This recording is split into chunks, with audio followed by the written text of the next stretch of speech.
এবার আল্লাহর দরবারে আসিয়া ওই বান্দাটা সিজদার মধ্যে পড়িয়া যাইবে, সিজদায় পড়িয়া কাঁদিতে থাকবে, আল্লাহ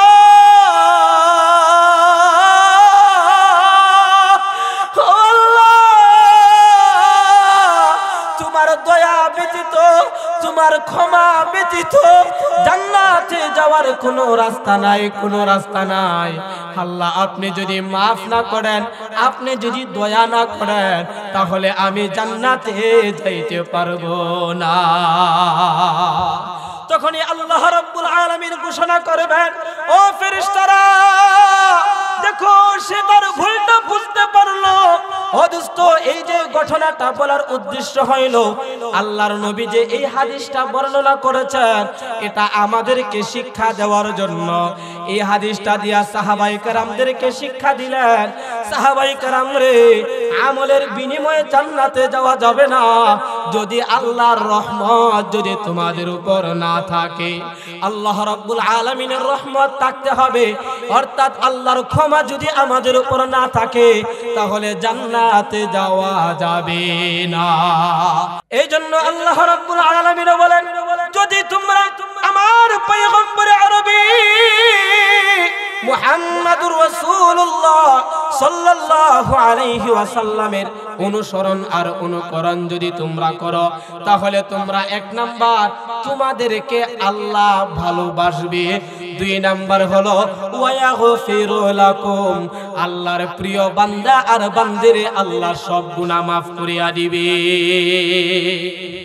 অর্থাৎ দুই নাম্বার হলো আল্লাহ বলেন ওয়ায়াগফিরু লাকুম যুনুবাকুম ওয়াল্লাহু গফুরুর রহিম। আল্লাহ বলেন আল্লাহই হলো সবচেয়ে ক্ষমাতবান এবং ক্ষমাশীল এবং রহমান আর রহিম। সুতরাং এতক্ষণের আলোচনা থেকে আমাদের শিক্ষণীয় যে বিষয়টা সেটা হলো আল্লাহ খুশি করা এবং গুনাহগুলি মাফ করার মাধ্যম হলো একটা, সেটা হলো রাসূলের ভালোবাসা আর রাসূলের আনুগত্য। কথা বলেন ঠিক কিনা? এই জিনিসটা বুঝতে পারছেন? কথা কয় না, এই জিনিসটা বুঝাইতে পারলাম আমি। এবার আসুন যে আমরা কেমনে ভালোবাসবো, আমরা কিভাবে ভালোবাসলে আল্লাহর ভালোবাসা পাওয়া যাবে, কিভাবে ভালোবাসলে নবীর ভালোবাসা পাওয়া যাবে, নবীজির অনুসরণ আর অনুকরণ করা হইবে।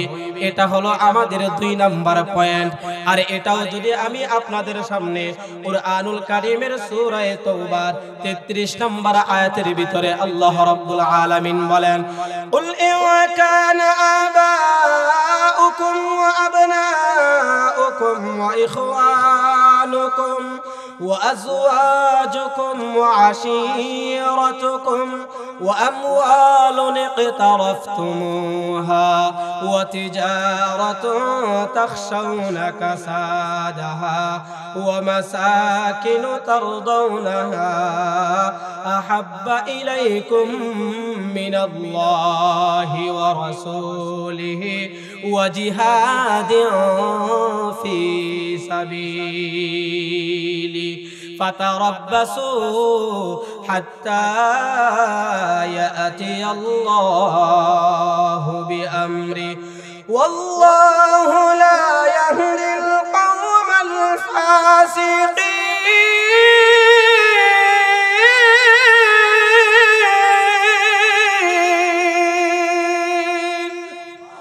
আল্লাহ রাব্বুল আলামিন এই লম্বা এক আয়াতের ভিতরে একাধিক বস্তুগুলির নাম উল্লেখ করেছেন। এক নম্বর বলেন আল্লাহ এবং আল্লাহ রাসূলের ভালোবাসা এবং আল্লাহর রাস্তায় জীবন দেওয়া, আল্লাহ এবং আল্লাহ রাসূলের জন্য জীবনটাকে বিলিয়ে দিতে হবে। এই যে মায়া আর মুহাব্বত, এটা এক নম্বর তোমার মা আর বাবার চাইতেও বেশি হইতে হবে। তোমার মা এবং বাবার চাইতে রাসূলের ভালোবাসা অন্তরের ভিতরে বেশি থাকতে হবে, আল্লাহর ভালোবাসা বেশি থাকতে হবে।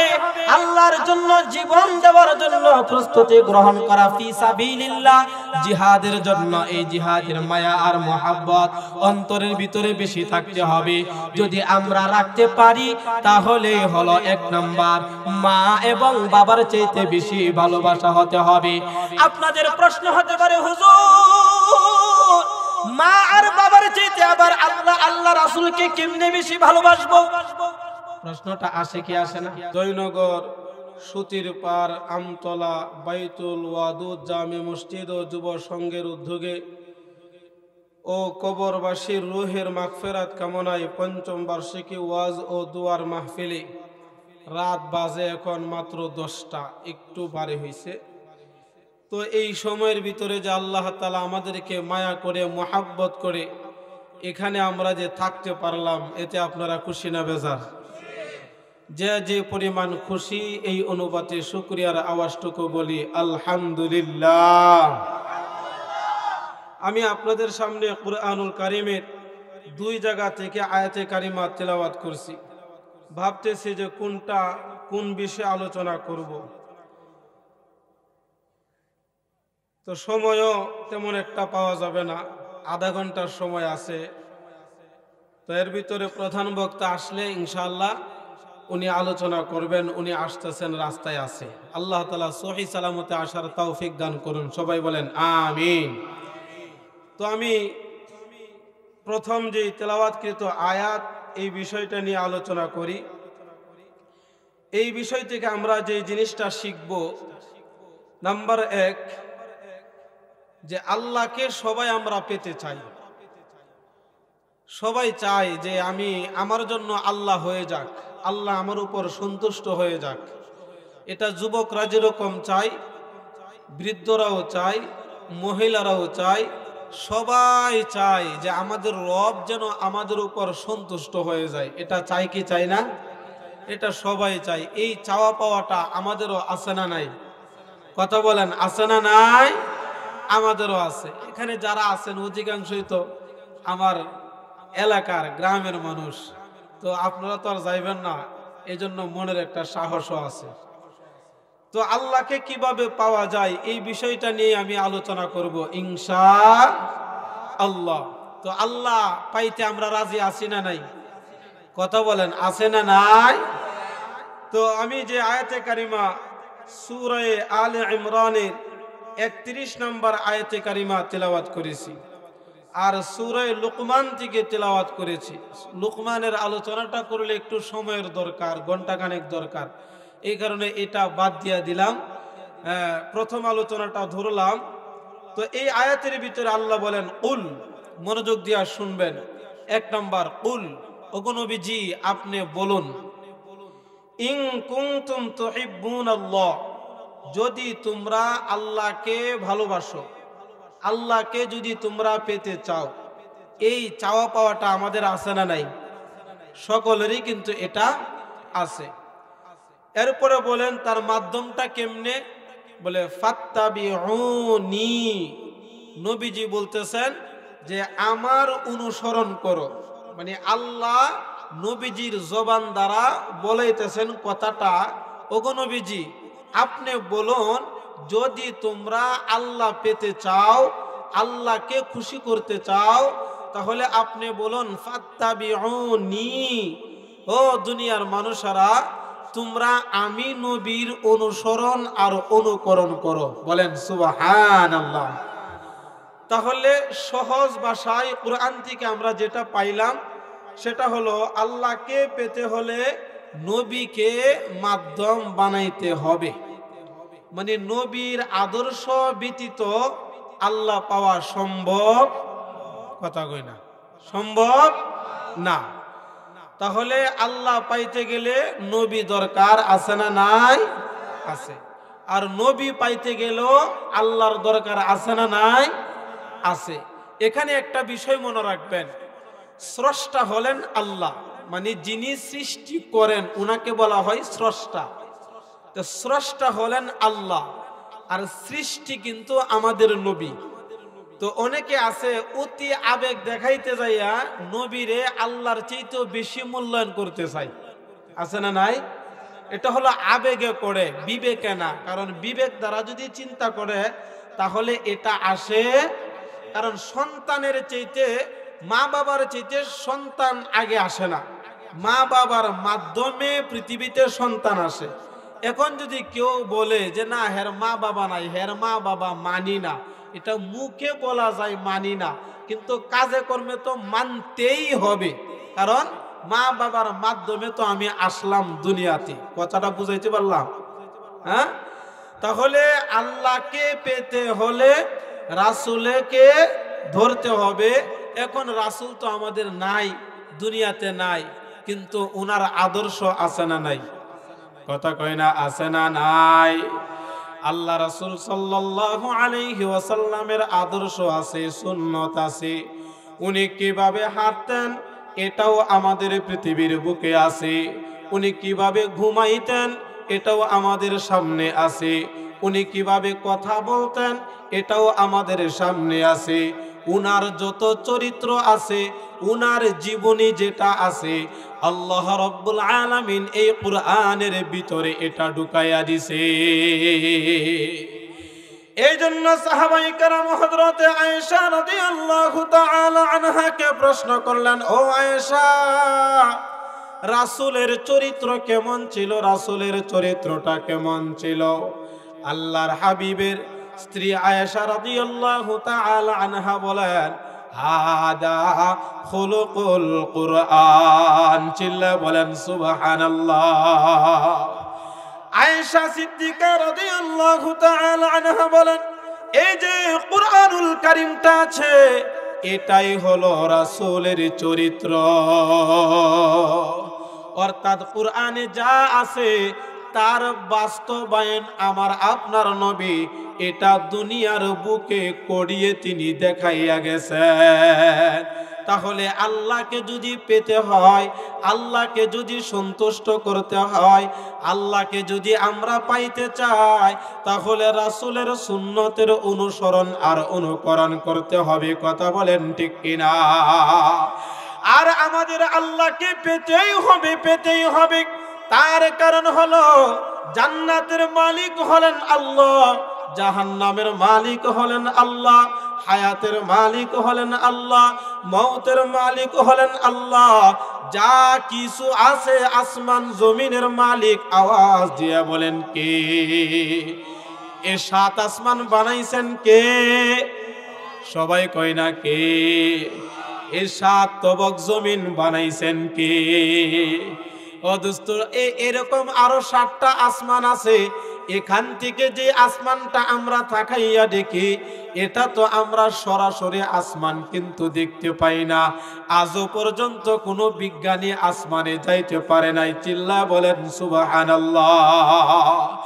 এরকম ভাবে আসমান, প্রথম আসমানটা আবার এতটুকু মোটা আছে, আবার প্রথম আসমানের উপরে আবার এতটুকু জায়গা ফাঁকা আছে, আবার দ্বিতীয় আসমান এরকম মোটা আছে, আবার এর উপরে ফাঁকা আছে, আবার এর উপরে তৃতীয় আসমান, এর উপরে ফাঁকা আছে, এর উপরে চতুর্থ আসমান, এর উপরে ফাঁকা আছে, এর উপরে পঞ্চম আসমান, এর উপরেও ফাঁকা আছে, এর উপরে ষষ্ঠ আসমান, এর উপরেও ফাঁকা আছে, এর উপরে হলো যে সপ্তম আসমান, এর উপরেও ফাঁকা আছে, এর উপরে হলো আল্লাহর আরশে আজিম।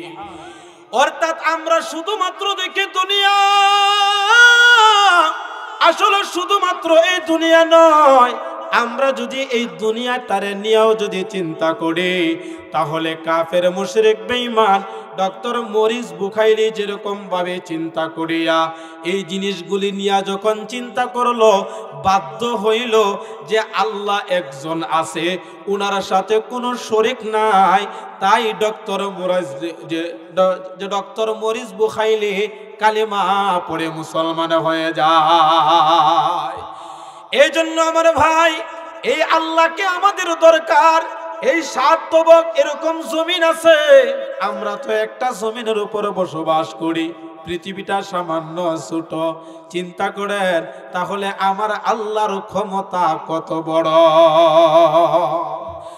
অদুস্ত, এই আল্লাহকে যদি আমরা খুশি করতে চাই, এই আল্লাহর যদি আমরা রাজি খুশি করতে চাই, তাহলে ধরতে হবে রাসূল সাল্লাল্লাহু আলাইহি ওয়াসাল্লামের অনুসরণ আর অনুকরণ। আর রাসূল সাল্লাল্লাহু আলাইহি ওয়াসাল্লামের আদর্শ হলো এই কুরআনুল কারীম। আমি এই কুরআনুল কারীমের সূরা আলে ইমরানের 31 নম্বর আয়াতে কারিমা তিলাওয়াত করলাম। আল্লাহ রাব্বুল আলামিন বলেন, নবী গো আপনি ঘোষণা করিয়া দিন, কুল আপনি বলুন, ইন কুনতুম তুহিব্বুনাল্লাহ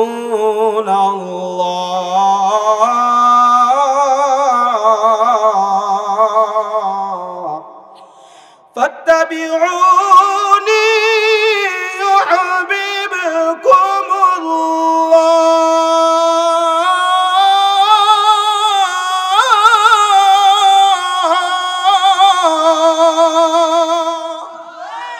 আল্লাহ রাব্বুল আলামিন বলেন, নবী আপনি ঘোষণা করিয়া দিন তারা যেন আপনার অনুসরণ আর অনুকরণ করে, আপনার আদর্শ যেন তারা গ্রহণ করে। যদি তারা আপনাকে তারা মানিয়া লয়, আপনার আদর্শ যদি তারা গ্রহণ করিয়া লয়, তাহলে ইউহিব্বুকুমুল্লাহ, 1 নম্বর পুরস্কার হলো আল্লাহ আমাদেরকে ভালোবাসবেন। বলেন সুবহানাল্লাহ। কথা বলেন ঠিক কিনা? যে যাকে মোহাব্বত করে, যে তাকে ভালোবাসে, তার একটু ক্ষতি হোক এটা কিন্তু দুনিয়ার মানুষও চায় না। তাই দোস্ত হাদিসে কুদসির ভিতরে আল্লাহ রাব্বুল আলামিন বলেন, বুখারীর হাদিস, যখন আল্লাহ তাআলা কোনো বান্দা আর বান্দিরে ভালোবাসে, কোনো বান্দা আর বান্দিরে যখন মোহাব্বত করে, কখন করে যখন কোনো বান্দা আর বান্দি এই পৃথিবীর বুকে রাসূলের অনুসরণ আর অনুকরণ করিয়া যখন পরিপূর্ণতা লাভ করিয়া ফেলে, আল্লাহ তাআলা তখন ওই বান্দা আর বান্দির উপর সন্তুষ্ট হয়ে যায়, আল্লাহ খুশি হয়ে যায়। আর আল্লাহ যখন কোনো বান্দা আর বান্দির উপর খুশি হয়ে যায়, তখনই আল্লাহ তাআলা আরশে আযমের উপরে থাকিয়া জিবরাইলকে ডাক দিয়া কয়, জিবরাইল, আমি দুনিয়ার অমুক এলাকার জয়নগরের অমুকের ছেলে অমুক, অমুকের মেয়ে অমুকের উপর আমি আল্লাহ সন্তুষ্ট হয়ে গেলাম। অমুকের ছেলে অমুক, দেখো আমারে পাওয়ার জন্য শীতের মধ্যে কোরআনের আলোচনা শুনতেছে, দেখো রাত্রিবেলা একা একা ঘুম থেকে উঠিয়া ঠান্ডা পানি দ্বারা ওযু করিয়া আমি আল্লাহর সন্তুষ্টির জন্য তাহাজ্জুদের নামাজের জন্য দাঁড়াইয়া গেছি। আল্লাহ রাব্বুল আলামিন এই কুদরতি চোখের দ্বারা সবগুলি তো দেখে। আল্লাহ যখন এই হালতটা দেখে, কোন বান্দা যখন পৃথিবীর ভালোবাসা ছাড়িয়া দিয়া আল্লাহ এবং আল্লাহ রাসূলের জন্য দিলের ভিতরে ভালোবাসা পরিপূর্ণ ঢুকাইয়া দেয়, আর যখন নিরিবিলি বসিয়া চোখের পানিগুলি যখন ছাড়িয়া দিয়া আল্লাহরে আল্লাহ বলে ডাক দেয়, তখন আল্লাহ তাআলা 1 নম্বর হলো এই বান্দারে ভালোবাসিয়া লয়, এই বান্দাটারে আপন করিয়া লয়, আপন করিয়া লয়। আর আপন করার সাথে সাথে স্বয়ং আল্লাহ বলেন, আমি এই কথাটা জিবরাইলের ডাক দিয়া সর্বপ্রথম জানাইয়া দেই, ও জিবরাইল, আমি তো পিরিজপুরের জয়নগরের অমুকের ছেলে অমুক, অমুকের মেয়ে অমুক, নাম ধরিয়া ধরিয়া বলে, জিবরাইল, আমি তো তার উপর আমি আল্লাহ সন্তুষ্ট হয়ে গেলাম, আমি আল্লাহ রাজি খুশি হয়ে গেলাম, সুতরাং জিবরাইল তুমিও তার উপর সন্তুষ্ট হয়ে যাও। তখন জিবরাইল আমিন ওই বান্দার জন্য মাগফিরাতের দোয়া করে, রহমতের দোয়া করতে থাকে। আল্লাহ রাব্বুল আলামিন আবার বলেন, জিবরাইল, আমি যার উপর সন্তুষ্ট হয়ে গেলাম, আমি আল্লাহ যার উপর রাজি খুশি হয়ে গেলাম, ও জিবরাইল তুমিও রাজি খুশি হয়ে গেলা। এই কথাটা আসমানের যত ফেরেশতা আছে ওই ফেরেশতাদের মধ্যে ঘোষণা করিয়া দাও। তখন এই ফেরেশতা জিবরাইল আসমানের ফেরেশতাদের মধ্যে এই কথাটা ঘোষণা করিয়া জানাইয়া দেয়। তখন আসমানের যত ফেরেশতা আছে ওই ফেরেশতারা দুনিয়ার এই বান্দাটার জন্য মাগফিরাতের দোয়া করতে থাকে, আল্লাহর দরবারে রহমতের দোয়া করতে থাকে। আর এই ফেরেশতাদেরকে আবার জানাইয়া দেওয়া হয়, ওগো জিবরাইল আমরা সবাই তার উপর সন্তুষ্ট হয়ে গেলাম। এই কথাটা যত জমিনওয়ালা ফেরেশতা আছে, জমিনের উপর যত ফেরেশতা আছে, তারা তো সকালবেলা একদল আসে আর একদল চলিয়া যায়, তাদের মধ্যে এই ঘোষণাটা করিয়া দাও। এই ঘোষণাটা জমিনওয়ালা ফেরেশতাদের ভিতরে যখন করিয়া দেওয়া হয়, তখন জমিনের ফেরেশতারা ওই মানুষটার জন্য রহমতের দোয়া করে, ওই বান্দা আর বান্দির জন্য মাগফিরাতের দোয়া করতে থাকে। ওই মানুষটা যেই দিক দিয়া যায় ওই দিক দিয়া তার পায়ের নিচে নূরের পর বিছাইয়া দেওয়া হয়। বলেন সুবহানাল্লাহ। তখন ফেরেশতারা ওই মানুষটারে সম্মান করে। ও দোস্ত, এই সম্মানটা তখন এটা এলাকার ভিতরে ছড়াইয়া পড়ে, এটা বিশ্বের বুকে ছড়াইয়া পড়ে। তখন দেখা যায় এই মানুষের আর টাকার প্রয়োজন হয় না, এই মানুষের ক্ষমতার প্রয়োজন হয় না, এই মানুষ কাউরে হত্যা করিয়া মেম্বার চেয়ারম্যান এমপি হওয়ার প্রয়োজন হয় না। তখন একজন সাধারণ মানুষকে দুনিয়ার মানুষ এমনি এমনি মোহাব্বত করে আসে না নাই। এক কাপ চা খাওয়াইতে হয় না, এক বেলা ভাত খাওয়াইতে হয় না, তাকে কিছু হাদিয়া দেওয়ার দরকার পড়ে না। এমনি এমনি মানুষগুলি দিল থেকে কুদরতি ভাবে তার প্রতি একটা ভালোবাসা সৃষ্টি হয়ে যায়। যেমন আমাদের এলাকার মানুষ কিছু কিছু আলেম আছে, আলেমদেরকে অনেক ভালোবাসে, আছে না নাই? অনেক আলেমদেরকে ভালোবাসে, যে আলেমদের সাথে কখনো আপনি মুসাফা করেন নাই, যে আলেমের সাথে কখনো আপনি সরাসরি কথা বলেন নাই। যেরকম ভাবে ছিল আল্লামা আহমদ শফি রহমাতুল্লাহি আলাইহি, কথা বলেন ঠিক কিনা? যেরকম ছিল আল্লামা সাইদি রহমাতুল্লাহি আলাইহি, ছিল মুফতি আমিনী রহমাতুল্লাহি আলাইহি। ও দোস্ত, আমরা এমন মানুষ আছি তাদের সামনে আমরা অনেকে যাইতে পারি নাই, কিন্তু ওনাদের নাম আমাদের কানের ভিতরে পৌঁছেছে। ওনারা একটা ডাকের দিলে ও দোস্ত আমরা এলাকা থেকে ওনাদের ডাকে সাড়া দিয়া চলে যাইতাম। কথা বলেন ঠিক কিনা? সাধারণত দেখবেন আমাদের সমাজে মুফতি আতিকুল্লাহ সাহেব বারাকাল্লাহু ফি হায়াতি, আমাদের সমাজের একজন বহুল প্রচলিত একজন আলেম, সব জায়গায় আলোচনা করে। ও দোস্ত, কেন জানি মানুষ উনার প্রতি একটা মায়া আর মোহাব্বত, কথা কয় না? কেন মোহাব্বত, কেন মোহাব্বত? উনি তো এত সুর সার দিয়েও কথা বলে না, উনি এত রং ঢং ওয়াজের ভিতরে করে না, উনি কোনো বাজেটও করে না, কিন্তু দেখা যায় যত নামাজি মানুষ আছে, আল্লাহওয়ালা মানুষগুলি আছে, তার প্রতি অটোমেটিক একটা ভালোবাসা দিলের ভিতরে আসে না নাই? এটা হলো কথাটা বোঝানোর জন্য দোস্ত, এই আলেমগুলি এমনিতেই পরিচিত হয় না, কারণ ওনারা আপনাদেরকে এক কাপ চা খাওয়াই নাই, কখনো আপনাদেরকে 100 টাকাও দেয় নাই একবেলা খাবারের জন্য, দাওয়াত দিয়া ওনাদের বাড়িতেও নেই নাই। কিন্তু এরপরও এমন কিছু মানুষ আছে নিজের জানের চেয়ে আলেমদেরকে ভালোবাসে, আছে না নাই? এই যে ভালোবাসাটা, এটা কেমনে ঢুকলো, কিভাবে আসলো? এই আসার মাধ্যমটাই হইল ওনারা যখন ইবাদত বন্দেগীর ভিতরে থাকিয়া, হালালের উপর থাকিয়া, ও দোস্ত আল্লাহকে তারা খুশি করলো, নবীওয়ালা সুন্নত তরিকার উপরে চলিয়া আল্লাহরে যখন খুশি করে ফেললো, এখন দুনিয়ার মানুষ অটোমেটিক তাদেরকে ভালোবাসে। এক বেলা খাবার খাওয়ানোর জন্য কত চেষ্টা করে, 500 টাকা দেওয়ার জন্য কত চেষ্টা করে, এরপরও মানুষ খাওয়াইতে পারে না। কথা বলেন ঠিক কিনা? আর বিপরীতে কত মানুষ আছে সাদাবাজি করিয়া চলে, তারা টাকা সমাজের ভিতরে চায়, চুরি করে ডাকাতি করে, তারা চাই তারা পায় না, জোর করিয়া মানুষের কাছ থেকে নেয়। আর কিছু মানুষ আছে মানুষ তাদেরকে দিতে চায়।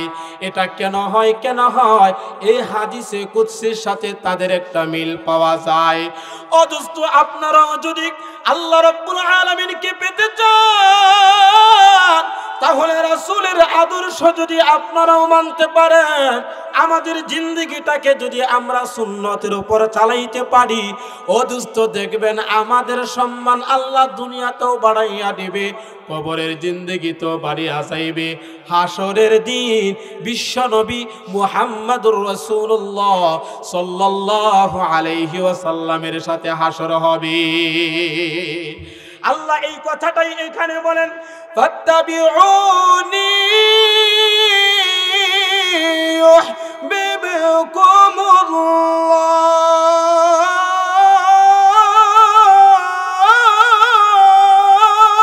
ইউহিব্বুকুমুল্লাহ। এক নাম্বার হলো নবীজির সুন্নতের উপর আমল করলে, নবীজির আদর্শ গ্রহণ করলে আল্লাহ আমাদেরকে ভালোবাসবে। এটা শুধু আমরা পুরুষদেরকে না, মহিলা যারা আছে উনারাও যখন শরীয়ত সম্মত চলবে তখন আল্লাহ উনাদেরকেও মুহাব্বত করবে। বলেন না সুবহানাল্লাহ। এই ভালোবাসা পাইতে রাজি আছি না নাই? কে কে রাজি আছি? কে কে রাজি আছি? নারায়ে তাকবীর, নারায়ে তাকবীর। আয় আল্লাহ, আমার এলাকার এই সরল প্রাণী ও মুসলমানদেরকে তুমি কবুল আর মঞ্জুর করিয়া নিন। সবাই বলেন আমিন। এক নাম্বার হলো আল্লাহকে পাওয়া গেল।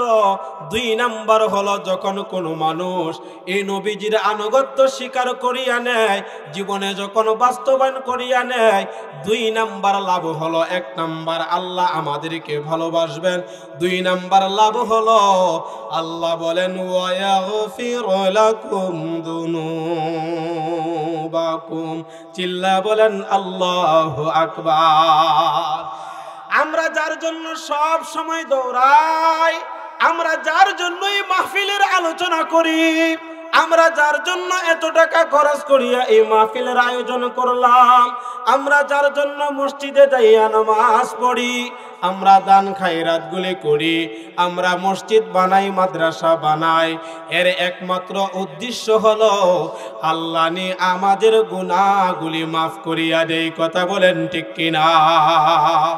উদ্দেশ্য হইল একটা, আল্লাহ আমাকে মাফ করিয়া দিন, আমাকে ক্ষমা করিয়া দিন।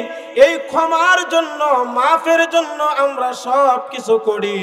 আল্লাহ রাব্বুল আলামিন বলেন, ও দুনিয়ার মানুষেরা, তোমরা যদি নবীর আদর্শ গ্রহণ করতে পারো, আল্লাহ এবং আল্লাহ রাসূলের ভালোবাসা যদি দিলের ভিতরে সবচেয়ে বেশি ঢুকাইতে পারো, তাহলে আল্লাহ তোমাদের জীবনের গুনাহগুলি মাফ করিয়া দিবে। আমাদের গুনাহ আছে না নাই? কথা কয় না আছে না নাই? কম না বেশি?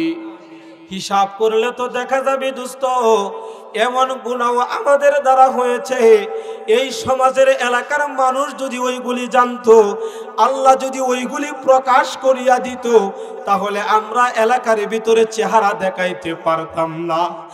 আমাদের তো এমন অপরাধ আছে, আমাদের এমন গুনাহ আছে, এমন পাপ আছে, যে পাপগুলি আমরা করেছি। আল্লাহ যে রহমান, আল্লাহ যে রহিম, আল্লাহ গফফার, গফুরুর রহিম, এই নামগুলির উসিলার কারণে আল্লাহ আমাদেরকে দুনিয়ার বুকে সরাসরি আযাব দেয় না। আল্লাহ আমাদের অপরাধগুলি সরাসরি প্রকাশ করিয়া দেয় না। বনি ইসরাইলের মধ্যে এমন ছিল, মানুষ যখন জিহ্বার গুনাহ করত তখন তার জিহ্বাটা বের হইয়া লটকাইয়া যাইত। মানুষে এই হাতের দ্বারা জিনা করলে, গুনাহ করলে হাতটা শক্ত হইয়া যাইত, পায়ের দ্বারা গুনাহ করলে পাটাও শক্ত হয়ে যায়, তো আর কাজ করতে পারতো না। আর আমার আল্লাহ দয়া করিয়া মায়া করিয়া আখিরি জামানার পয়গম্বর মুহাম্মদুর রাসূলুল্লাহ সাল্লাল্লাহু আলাইহি ওয়াসাল্লামের উসিলায় এই আখিরি জামানার উম্মতদেরকে সরাসরি আযাবগুলি দেয় না। আল্লাহ ওইগুলিকে দয়া আর মায়ার দ্বারা ওইগুলিকে গোপন করিয়া রাখে আর অপেক্ষা করতে থাকে আমার এই বান্দা বান্দিগুলি আমার কাছে মাফ চাইবে কিনা, আমার কাছে কখন মাফ চাইবে, কখন ক্ষমা চাইবে। আমার কাছে ক্ষমা চাইতে দেরি হবে। খাস নিয়তে যদি আমার বান্দা আর বান্দিরা আমি আল্লাহকে আল্লাহ বলিয়া ডাক দেয়, তাহলে আমি আল্লাহ তাদের জীবনের গুনাহগুলি মাফ করিয়া দেব। আল্লাহ বসিয়ে আছে আমাদেরকে মাফ করিয়া দেওয়ার জন্য, আল্লাহ অপেক্ষায় আছে আমাদেরকে মাফ করিয়া দেওয়ার জন্য, কিন্তু আমরা চাইতে জানি না। আমরা চাই না আল্লাহর কাছে, আমরা চাই না। অদস্ত দুনিয়ার মানুষের কাছে চাইলে একবারের জায়গায় দুইবার তিনবার চাওয়ার পর চতুর্থবার আপনি চাইবেন, তখন দেখবেন মানুষটা একটু রাগ হয়ে যায়, মানুষটা একটু বেজার হয়ে যায়। আর আমার আল্লাহ উনার নিয়মটা, উনার দয়া রহমান আর রহিম, উনি যে গফফার আর গফুরুর রহিম। এই কারণে আল্লাহ বলেন আমি আমার বান্দাদেরকে সময় দিলাম, সুযোগ দিলাম। মওতের আগে আগেও যদি খাস নিয়তে যদি দিল থেকে যদি মুহাব্বতের সহিত আমি আল্লাহরে আল্লাহ বলিয়া ডাক দেয়, আমার ডাক দিতে দেরি হবে, আমি তাদের ডাকে সাড়া দিতে দেরি করি না। ও দুনিয়ার ভাই, আমাদের তো ওইগুলি বুঝে আসে না, আমরা ওই বিষয়গুলি নিয়ে চিন্তাও করি না। আর যে কি পরিমাণ আমরা অপরাধ করেছি, গুনাহ করেছি, আমাদের যে পাপ এত পরিমাণে হয়েছে, আর আমরা যত নেকের কাজগুলি করেছি, এই নেকের কাজের বিনিময় আমরা আল্লাহকে কেমনে দিব, কেমনে দিব? আল্লাহ রাসূল সাল্লাল্লাহু আলাইহি ওয়াসাল্লাম একখানা হাদিস দিয়া উদাহরণ দিয়া বুঝায় আল্লাহর ক্ষমা আর দয়া আর রহমত যে কত বড়, কত বড়। হাসরের দিন যখন হিসাব নিকাশ শুরু হয়ে যাবে, অদস্ত মিজানের পাল্লার নিকটে যখন মানুষগুলি যাবে, আল্লাহর এক বান্দা যখন সেখানে যাবে, তার আমলনামাগুলি ওজন করা হবে। এবার আল্লাহ রাব্বুল আলামিন তাকে বলবেন, ও বান্দা, তুমি কি তোমার আমলের দ্বারা জান্নাতের ভিতরে যাইবা, নাকি আমি আল্লাহর দয়ার দ্বারা জান্নাতের ভিতরে যাইবা? ওই বান্দাটা তাকাইয়া দেখবে তার আমল ছিল অনেক ভালো, সে এমন আমল করেছে তার আমলের দ্বারা সে জান্নাতে যাইতে পারবে। এই জিনিসটা সে দেখিয়া বলবে, আল্লাহ, আমি তো আমার আমল কষ্ট করি আমলগুলি দুনিয়াতে করেছি তোমার হুকুমগুলি মানিয়া, আমি আমার আমলের দ্বারাই জান্নাতে যেতে চাই। তখন একজন ফেরেশতাকে বলা হবে, ও ফেরেশতা, আমার এই বান্দাটারে জাহান্নাম থেকে 500 বছরের রাস্তা দূরত্ব নিয়ে একটা গরুন্ডি দিয়া তারে নিয়ে আসো। এই বান্দাটারে সেখান থেকে যখন নিয়ে যাওয়া হবে, আরো 500 বছরের রাস্তা জাহান্নামটা দূরে পড়ে আছে। এই জায়গার মধ্যে নেওয়ার সাথে সাথে ওই মানুষের শরীরের যত পানিগুলি ওইগুলি সব শুকাইয়া যাবে, তার পানির তৃষ্ণা লেগে যাবে, এমন অবস্থা হয়ে যাবে তার কলিজাটা শুকাইয়া যাবে। পানির জন্য সে ওই জায়গার মধ্যে আত্মচিৎকার করতে থাকবে, আত্মচিৎকার করতে থাকবে। আর তার সামনে আরেকজন ফেরেশতা একটা গ্লাসের মধ্যে পানি নিয়ে দাঁড়ানো থাকবে। ওই ফেরেশতারে দেখিয়াই বলবে, ভাই, তোমার এক গ্লাস পানি আমারে তাড়াতাড়ি দাও, আমাকে তাড়াতাড়ি দাও, আমি আর বাঁচবো না। ওই ফেরেশতা তখন বলবে 1 গ্লাস পানি আমি তোমাকে দিতে রাজি আছি, তবে শর্ত হলো তোমার জীবনের যত নেক আমল আছে, যত ভালো কাজ আছে, ওইগুলি যদি 1 গ্লাস পানির বিনিময়ে তুমি আজকে আমারে দাও, তাহলে তোমারে এখন আমি 1 গ্লাস পানি দেব। ওই ফেরেশতার কথা শুনিয়া বলবে ভাই তাড়াতাড়ি দাও, তাড়াতাড়ি দাও। ও দোস্ত, তার জীবনের সমস্ত নেক আমলগুলি ওই ফেরেশতারে দিয়া দিয়া 1 গ্লাস পানি সে সংগ্রহ করিয়া পান করবে। ওই বান্দাটারে ওই জায়গা থেকে আবার দাঁড়িপাল্লার এখানে আল্লাহর দরবারে এনে হাজির করা হবে। এবার আল্লাহর দরবারে আসিয়া ওই বান্দাটা সিজদার মধ্যে পড়িয়া যাইবে, সিজদায় পড়িয়া কাঁদিতে থাকবে, আল্লাহ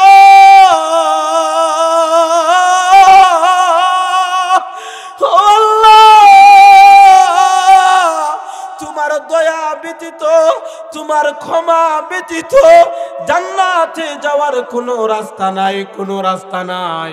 আল্লাহ আপনি যদি মাফ না করেন, আপনি যদি দয়া না করেন, তাহলে আমি জান্নাতে যাইতে পারবো না। তখনই আল্লাহ রাব্বুল আলামিন ঘোষণা করবেন, ও ফেরেশতারা দেখো, সে তার ভুলটা বুঝতে পারলো। ও দোস্ত, এই যে ঘটনাটা বলার উদ্দেশ্য হইল, আল্লাহর নবী যে এই হাদিসটা বর্ণনা করেছেন, এটা আমাদেরকে শিক্ষা দেওয়ার জন্য। এই হাদিসটা দিয়া সাহাবায়ে কেরামদেরকে শিক্ষা দিলেন, সাহাবায়ে কেরাম রে, আমলের বিনিময়ে জান্নাতে যাওয়া যাবে না যদি আল্লাহর রহমত যদি তোমাদের উপর না থাকে। আল্লাহ রাব্বুল আলামিনের রহমত থাকতে হবে, অর্থাৎ আল্লাহর ক্ষমা যদি আমাদের উপর না থাকে, তাহলে জান্নাতে যাওয়া যাবে না। এই জন্য আল্লাহ রাব্বুল আলামিন বলেন, ভাই বক্সের আওয়াজ মনে নাই, শেষ হয়ে গেছে।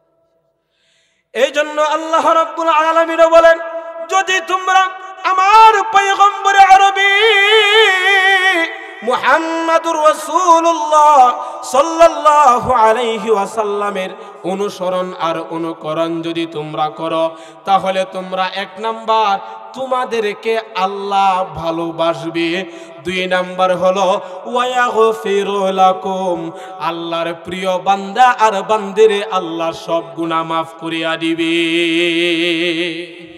অর্থাৎ 2 নাম্বার হলো আল্লাহ বলেন ওয়ায়াগফিরু লাকুম যুনুবাকুম ওয়াল্লাহু গফুরুর রহিম। আল্লাহ বলেন আল্লাহই হলো সবচেয়ে ক্ষমাতবান এবং ক্ষমাশীল এবং রহমান আর রহিম।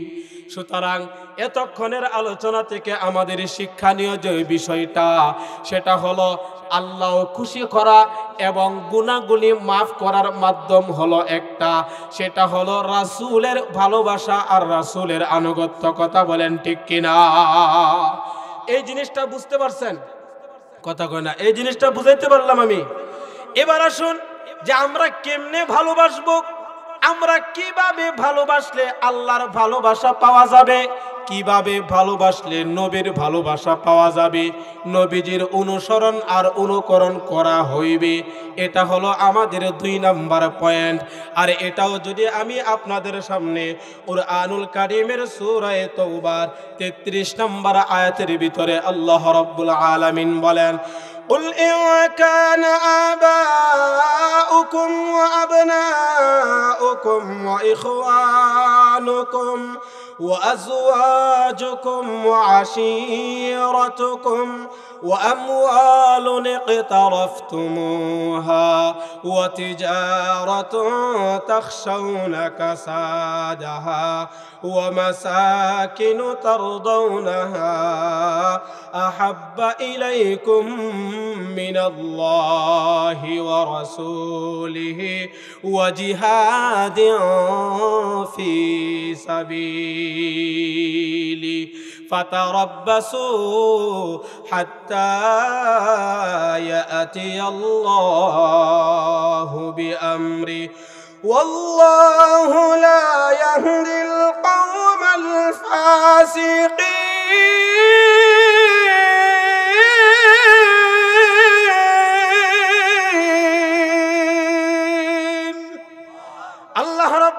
আলামিন এই লম্বা এক আয়াতের ভিতরে একাধিক বস্তুগুলির নাম উল্লেখ করেছেন। এক নম্বর বলেন আল্লাহ এবং আল্লাহ রাসূলের ভালোবাসা এবং আল্লাহর রাস্তায় জীবন দেওয়া, আল্লাহ এবং আল্লাহ রাসূলের জন্য জীবনটাকে বিলিয়ে দিতে হবে। এই যে মায়া আর মোহাব্বত, এটা এক নম্বর তোমার মা আর বাবার চাইতেও বেশি হইতে হবে।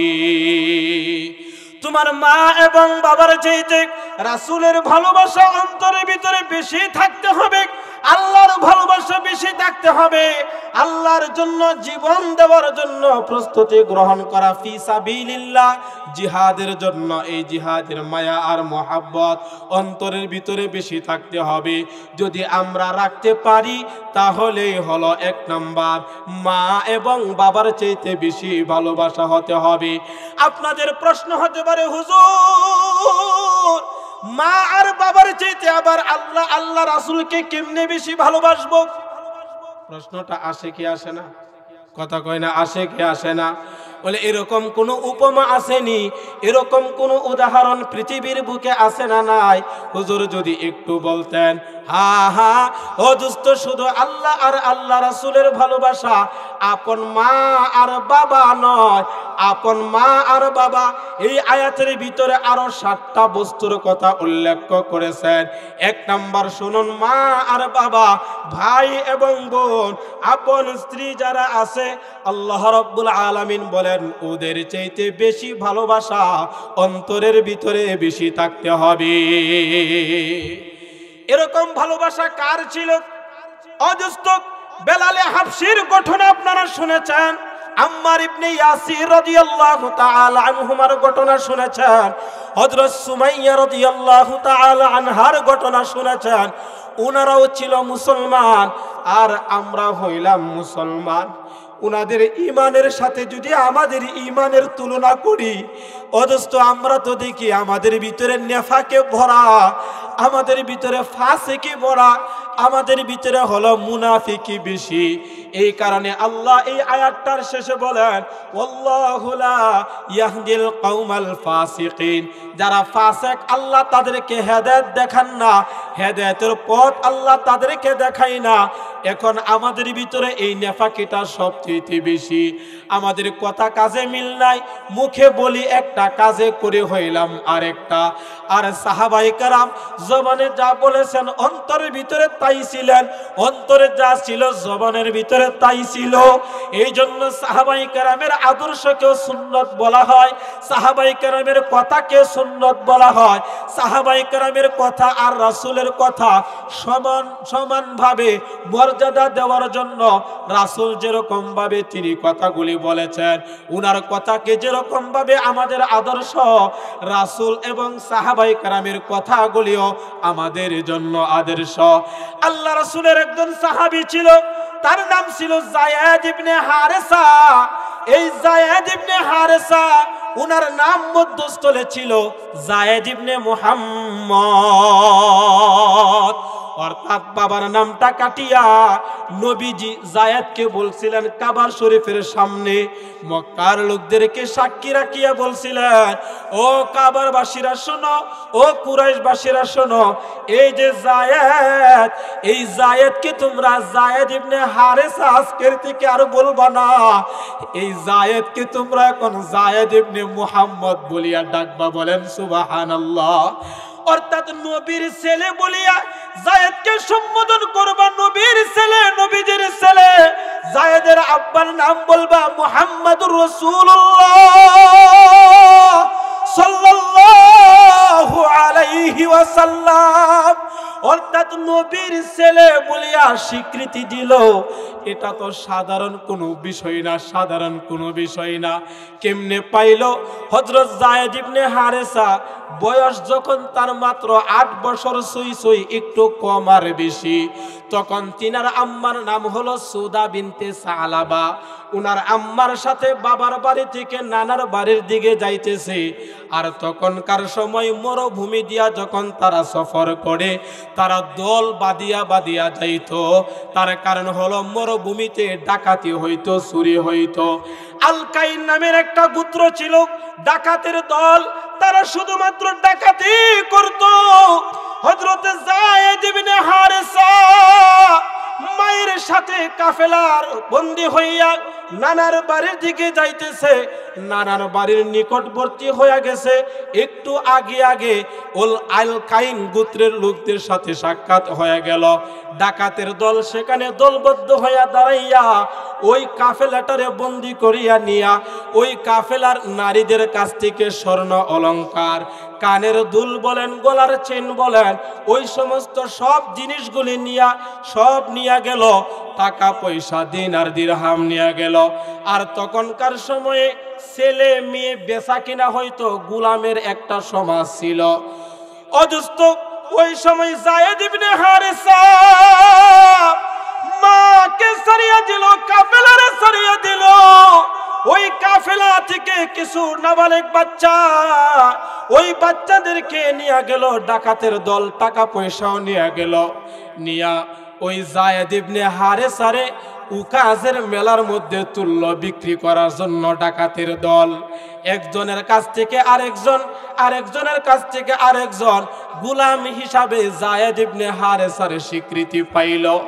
এই যায়েদ ইবনে হারেসারে উকাজের মেলা মক্কার নগরীতে যখন তুললেন, ওই উকাজের মেলা থেকে হাকিম ইবনে হাজেম নামক একজন ধনাঢ্য ব্যক্তি, উনি আরো 4-5টা গোলাম ক্রয় করেছে। এর ভিতরে যায়েদকেও ক্রয় করেছে। বলেন সুবহানাল্লাহ। এই যায়েদ ইবনে হারেসা উনারে ক্রয় করে যখন হাকিম ইবনে হাজাম বাড়িতে নিয়ে গেল, বাড়িতে নেওয়ার পর উনার ফুফুর নাম হলো খাদিজা বিনতে খুয়াইলিদ, অর্থাৎ আমার আপনার নবীর প্রথম স্ত্রী। বলেন সুবহানাল্লাহ। তাই ফুফুরে খবর দিল, ফুফু আম্মা, আমি উকাজের মেলা থেকে কিছু গোলাম কিনিয়ে আনছি, আপনি যদি আমাদের বাড়িতে আসতেন, আপনার যেই গোলামটা পছন্দ হয় আমি আপনাকে হাদিয়া দিতে চাই। বলেন সুবহানাল্লাহ। খাদিজা বিনতে খুয়াইলিদ চলে গেল। সেখানে যাইয়া উনি ছেলেদের দিকে তাকাইয়া দেখলো যায়েদ ইবনে হারেসার চেহারার মধ্যে। যাই হোক, প্রধান অতিথি এসে বলেছেন, এখন আর আমার আলোচনা করাটা ঠিক হবে না। তো হুজুর আপনাদের সামনে আলোচনা করবেন। এই যায়েদ ইবনে হারেসা এরপরে নবীজির কাছে হাদিয়া দিলেন, নবীজিকে হাদিয়া দিল। এবার নবীজির ঘরে উনি লালিত পালিত হইতে লাগলেন। বলেন না সুবহানাল্লাহ। ওই দিক দিয়া যায়েদের মা আর বাবা অর্ধেক পাগল হয়ে গেছে, রাস্তা দিয়া হাঁটে আর কান্দে আর দৌড়ায়।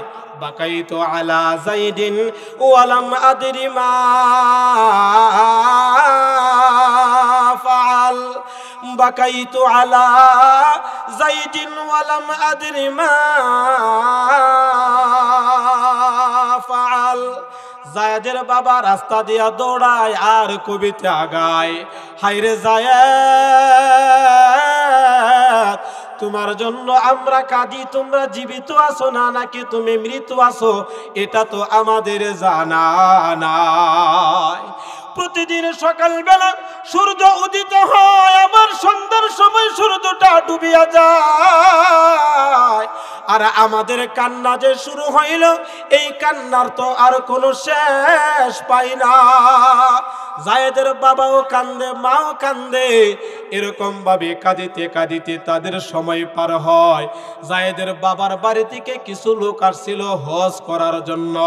এই হজের সময় কাবার প্রান্তরে যায়েদের সাথে তাদের সাক্ষাৎ হয়ে যায়। যায়েদের সাথে কথোপকথন হয়, ওইগুলি বলবো না। এরপরে ওনারা খবর পাইয়া গেলেন, বাবার কাছে বললেন।